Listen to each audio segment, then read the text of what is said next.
భారత జట్టు మాజీ కోచ్ గ్రెగ్ చాపెల్ అంటే తెలియనివారు ఉండరు, ఎందుకంటే ఈయన ఒకప్పుడు భారత జట్టు మాజీ కోచ్. ఎన్నో విభేదాలు వస్తూనే ఉండేవి ఈయన కోచ్గా ఉన్నప్పుడు. అసలు ఈయన భారత్ కోచ్చేనా అని అనుమానపడిన సందర్భాలు కూడా ఉన్నాయి ఆయన హయాంలో.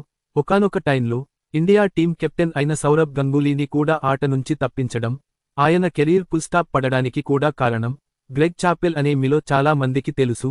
ఇంతకీ విషయానికి ఏమిటి అంటే, మన అన్ప్రెడిక్టబుల్ రిషబ్ పంత్ ఆట తీరుపై కోచ్ గ్రెగ్ చాపెల్ ప్రశంసల జల్లు కురిపించాడు.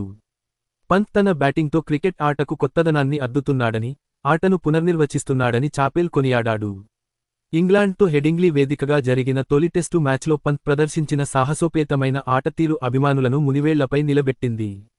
ఈ మ్యాచ్లో పంత్ 2 ఇన్నింగ్స్లలోనూ శతకాలు బాది చరిత్ర సృష్టించాడు. ఈ ఘనత సాధించిన రెండో వికెట్ కీపర్గా రికార్డుల్లోకి ఎక్కాడు. అలాగే టెస్టు క్రికెట్లో భారత వికెట్ కీపర్లలో అత్యధిక సెంచరీలు చేసిన ఆటగాడిగా దిగ్గజ ఆటగాడు ఎంఎస్ ధోనీని అధిగమించాడు. ఈ అద్భుత ప్రదర్శనపై గ్రెగ్ చాపెల్ మాట్లాడుతూ, పంత్ బ్యాటింగ్ కళకు కొత్త నిర్వచనం ఇస్తున్నాడని పేర్కొన్నాడు. పీటీఐ వార్తా సంస్థతో చాపెల్ మాట్లాడుతూ, రిషబ్ అందం ఏంటంటే అతను చాలా వేగంగా పరుగులు చేస్తాడు.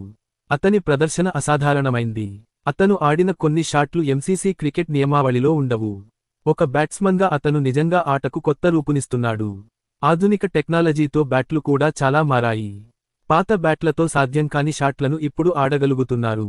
అతని ఆట చూడటానికి చాలా ఉత్సాహంగా ఉంటుంది అని వివరించాడు. పంత్ తనకు దిగ్గజ ఆటగాడు ఆడమ్ గిల్క్రిస్ట్ను గుర్తుకు తెస్తాడని, అతని ఆటను అంచనా వేయడం కష్టమని చాపెల్ తెలిపాడు.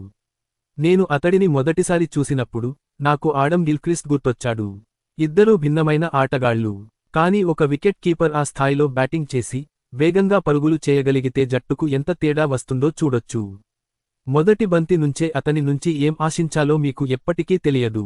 ఏ దశలోనైనా అతను ఫాస్ట్ బౌలర్లపైకి దూసుకెళ్లొచ్చు లేదా ఫాలింగ్ ర్యాంప్ షాట్ ఆడొచ్చు. అతని ఆటను ఎప్పుడూ అంచనా వేయలేం. ఇది ప్రత్యర్థి జట్టును ఎప్పుడూ ఒత్తిడిలో ఉంచుతుంది. అతను ఒక మ్యాచ్ విన్నర్. ఆ మ్యాచ్లో కూడా దాదాపు తేడా చూపించాడు అని చాపెల్ ప్రశంసల జల్లు కురిపించాడు.